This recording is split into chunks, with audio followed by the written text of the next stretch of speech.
ہم میں سے جو لوگ بھی سعودی عرب جاتے ہیں انہوں نے وہاں البیک کا روسٹ ضرور کھایا ہوگا۔ یہ اتنا مشہور اور مزیدار ہے کہ لوگ حج اور عمرے سے واپسی پر اپنے اپنے ملکوں میں بھی اس کو لے کر جاتے ہیں۔ آپ کو یہ جان کر حیرت ہوگی کہ البیک کا مالک اس کو بنانے کے صرف 5 مہینے بعد ہی انتقال کر گیا تھا، لیکن پھر یہ اتنا پاپولر کیوں ہوا اور اتنا بڑا برانڈ کیسے بن گیا کہ میک ڈونلڈ جیسی میگا چینز کو کاروبار کرنے کا سعودی عرب میں موقع ہی نہیں مل رہا۔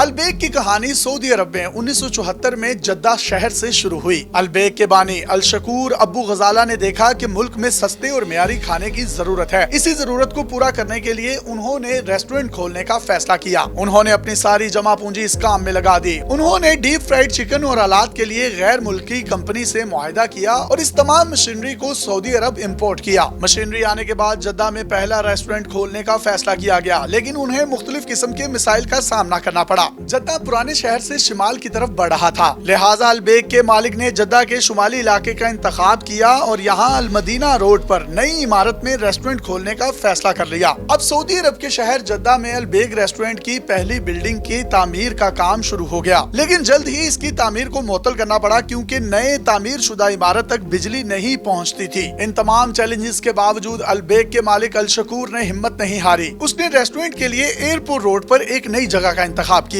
یہ ایک پرانا گودام تھا۔ یہاں انہوں نے 1974 میں سعودی عرب کا پہلا بروسٹ ریسٹورنٹ کھولا۔ اسی عمارت میں 2 سال بعد یعنی 1976 میں ایک اور ریسٹورنٹ کھولا گیا جسے پہلے نامکمل چھوڑ دیا گیا تھا۔ شروع میں البیک کا نام البیک نہیں تھا بلکہ بروسٹ ریسٹورنٹ تھا، بعد میں اس کا نام تبدیل کیا گیا۔ ریسٹورنٹ کھلنے کے ٹھیک 5 مہینوں کے بعد اس کا مالک شکور اس دار فانی سے کوچ کر گیا اور اس کی موت کی وجہ کینسر بنی۔ باپ کی موت کے بعد بیٹے احسن شکور نے فیملی بزنس سنبھال لیا۔ اس کے بیٹے نے البیک کو ترقی کی راہوں پر گامزن کرنے کے لیے 18 مسالوں والی مشہور ریسیپی متعارف کروائی جو آج بھی انسان کے منہ کے اندر پانی لے آتی ہے۔ جدہ میں کامیابی کے بعد 1990 میں البیک نے مکہ مکرمہ میں اپنی پہلی برانچ کھولی۔ یہ ام القرى میں موجود ہے اور جو لوگ بھی حرم گئے ہیں انہوں نے یہ برانچ ضرور دیکھی ہوگی۔ یہ برانچ آج بھی قائم ہے اور جدہ سے بھی زیادہ مشہور ہوئی اور یہیں سے البیک نے اڑان بھرنا شروع کی۔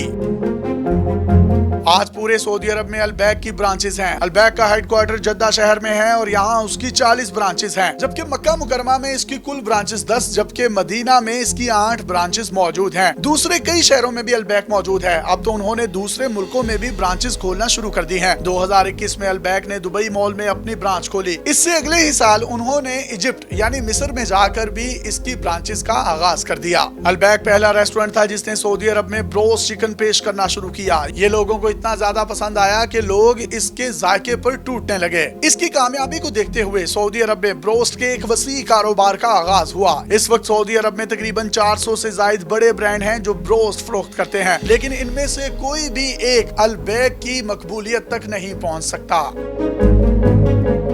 اب بات کرتے ہیں البیک کی کامیابی کے پیچھے چھپے ہوئے راز کی۔ کہا جاتا ہے کہ البیک کی کامیابی کی 2 وجوہات ہیں۔ ایک تو ہے ان کی ریسیپی جو وہ کسی کے ساتھ بھی شیئر نہیں کرتے۔ شروع میں جب انہوں نے دوسرے شہروں میں برانچز کھولنا شروع کی تو یہ جدہ والی برانچ سے مسالہ لگا ہوا مرغی کا گوشت دوسری برانچوں کو سپلائی کرتے تھے تاکہ ان کی سیکرٹ ریسیپی کا کسی کو پتہ نہ چل سکے، لیکن بعد میں یہ ریسیپی پبلک ہو گئی اور اس کے بعد ہر شخص البیک جیسے ٹیسٹ کی چیزیں اپنے گھر میں بنانے لگا۔ لیکن اس سب کے باوجود بھی البیک کی مقبولیت اور اس کی سیل میں کمی واقعہ کیوں نہیں ہوئی؟ اس کی وجہ یہ ہے کہ البیک والے اللہ کے ساتھ تجارت کرتے ہیں اور جب انسان اللہ سے تجارت کرتا ہے تو اس کا 10 گنا اس کو دنیا میں اور 70 گنا آخرت میں ملتا ہے۔ البیک والے بھی اسی فارمولے پر مکمل یقین اور ایمان کے ساتھ عمل پیرا ہیں۔ یہ پہلے دن سے ہی بڑھ چڑھ کر خیراتی کام کر رہے ہیں۔ انہوں نے شروع سے ہی فیصلہ کر لیا تھا کہ ہر بروسٹ کے بدلے 1 ریال خیرات کیا کریں گے۔ یہ خیرات اتنی زیادہ ہو گئی کہ کئی ادارے وجود میں آ گئے جن کا پورا بجٹ البیک والے مہیا کرتے ہیں۔ کہا جاتا ہے البیک کے مالک شکور کے مرنے کے بعد یہ خدشہ پیدا ہو گیا تھا کہ شاید ان کے بیٹے یہ کام نہ کریں، لیکن انہوں نے بھی اپنے باپ کے نقشے قدم پر چلتے ہوئے اللہ سے تجارت کا سلسلہ بند نہ ہونے دیا۔ یہی وجہ ہے کہ البیک کا ریونیو دنیا کے بڑے انٹرنیشنل برانڈ سے بھی زیادہ ہے اور اس کے کھانے والے قطاروں کی شکل میں 3 گھنٹے بھی ویٹ کر کے البیک کو ہی کھانا پسند کرتے ہیں۔